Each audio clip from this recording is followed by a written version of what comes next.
আমি কিছু রসুন শাকের গোড়া নিয়েছি, শুধু গোড়াটাই ইউজ করব, পুরো শাকটা ব্যবহার করব না।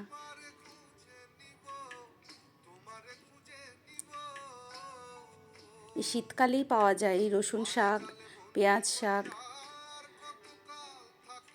এগুলো বিভিন্ন রান্নায় যদি ব্যবহার করে খাওয়া যায়, খেতেও কিন্তু খুব ভালো লাগে এগুলোর। এরকমভাবে রসুন শাকের এই গোড়ার অংশটাই খালি নিলাম, আর এই যে পেঁয়াজ শাকেরও গোড়ার অংশটাই নিচ্ছি আমি শুধু। বাকি শাকের যে গ্রিন পার্টটা সেটা আর ব্যবহার করছি না।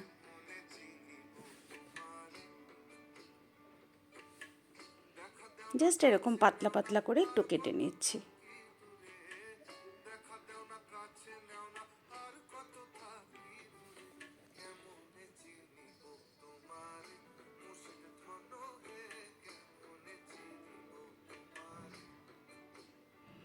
এবার কিছু কাঁচা লঙ্কাকেও আমি এরকম একটু ঝিরিঝিরি করে কুচিয়ে নিচ্ছি।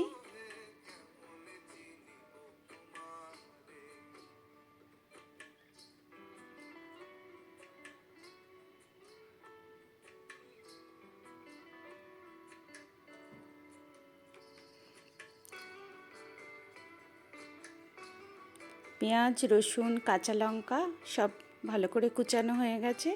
এবার আমি ধনে পাতাটাও ভালো করে কুচিয়ে নিচ্ছি ঝিরিঝিরি করে।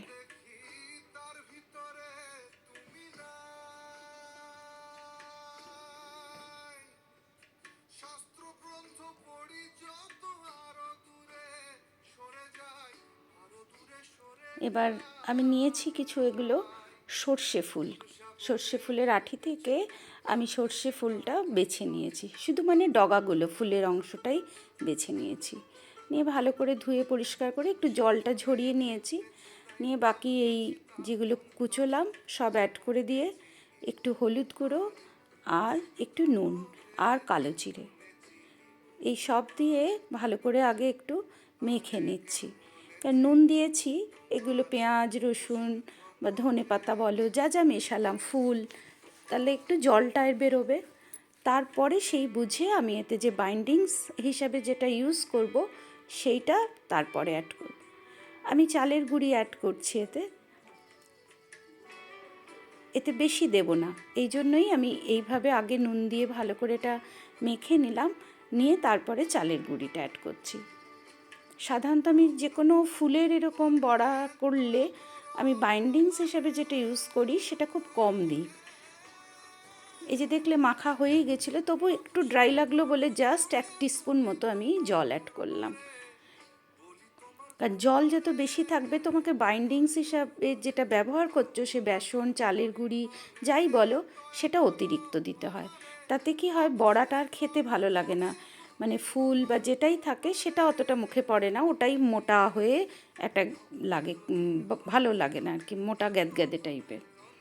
এবং এবার আমি আজকে যে এই যে ভাজছি, এটা আমি ডিপ ফ্রাই করছি না, কিন্তু আমি জাস্ট ফ্রাইং প্যানে অল্প তেল দিয়ে আমি পাতলা করে এরকমভাবে বড়ার শেপে পাতলা পাতলা করে দিয়ে দিচ্ছি। এবং এটা গ্যাসের ফ্লেম আমি বাড়িয়েই ভাজবো, কারণ যেহেতু একে পাতলা করে দিচ্ছি, আর বেশি ওই যে বললাম চালের গুঁড়ি বেশি ব্যবহার করিনি, তাতে কী হবে, ভেতর অবধি সুন্দর তাড়াতাড়ি ভাজা হয়ে যাবে।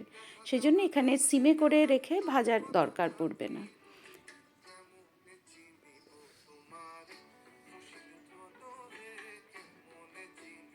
এবং বেশ সুন্দর মচমচেও হবে।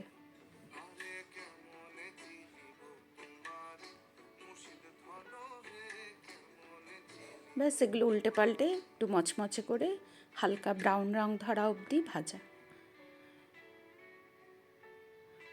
সর্ষে ফুলের বাটার রেসিপি এই চ্যানেলে আছে, তোমরা দেখো, আমি ডেসক্রিপশান বক্সে ওটার লিঙ্ক দিয়ে রাখবো, ওটা দেখে নিতে পারো চাইলে। ওটাও যেমন একটা অনবদ্য রেসিপি, এর সর্ষে ফুলের এই বড়াও অপূর্ব লাগে খেতে।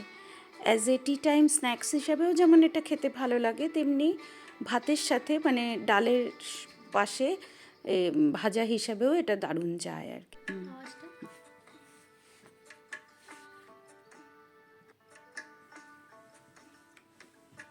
বানিও। আর এই চ্যানেলে তোমাদের যে রেসিপিগুলো আমি শেয়ার করছি তোমাদের সাথে, কেমন লাগছে তোমাদের রেসিপিগুলো একটু সেগুলো সম্বন্ধেও কখনো একটু বলো, মানে কমেন্টে করে জানিও, তাহলে বুঝতে পারবো। আমি তো আমার মতন যেটা ভালো লাগে আমি সেই রেসিপি শেয়ার করি তোমাদের সাথে। যারা নতুন বন্ধু হয়েছো তারাও একটু পাশে থেকো, একটু শেয়ার করো,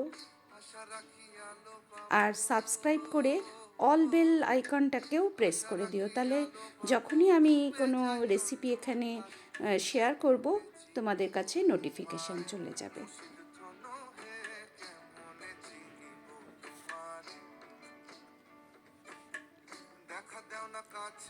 এটা খেতে অপূর্ব লাগে, সর্ষে ফুলের বড়া, মানে ভীষণ সুন্দর একটা ডিশ। তোমরা কেমন লাগলো জানিও আমার এই রেসিপি, এছাড়া খেয়েও বানিয়ে কিন্তু, এবং পরিবার বন্ধুবান্ধব সবার সঙ্গেও শেয়ার করো।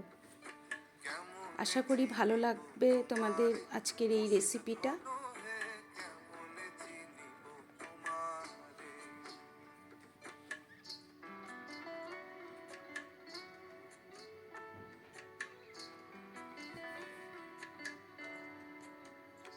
সকলে ভালো থেকো, সুস্থ থেকো।